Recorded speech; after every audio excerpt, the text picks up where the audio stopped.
Ons hang so maklik etikette om 'n tiener se nek.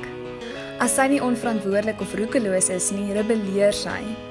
Ons vergeet dat hierdie tienermeisie met haar deurmekaar hare, vreemde klere smaak en reeks foto's op Instagram steeds 'n verskil kan maak.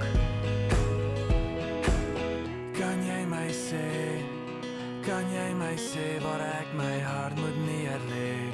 Hy is moeg om oorgeloop te word. Ek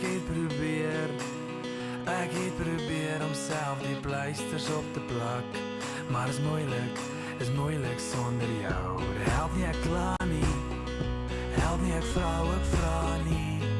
Vergeet die verlede en groet die hede. My hart, hy lê by jou, dis al plek waar ek hom vertrou. Jy het gesê jy sal hom styf vashou, terwyl ek jou hart soek. By jou,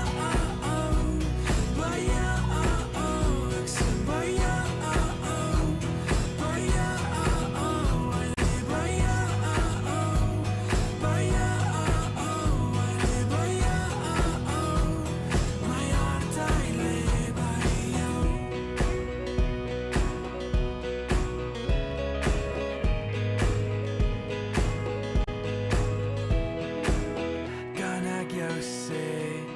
kan ek jou sê dat ek nog meer saam jou wil hê?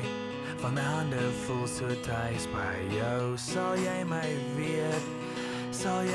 weer leer om gewoontes af te leer?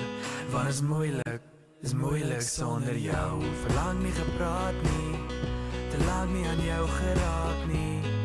Ek voel hoe ek bewe, jy laat my lewe.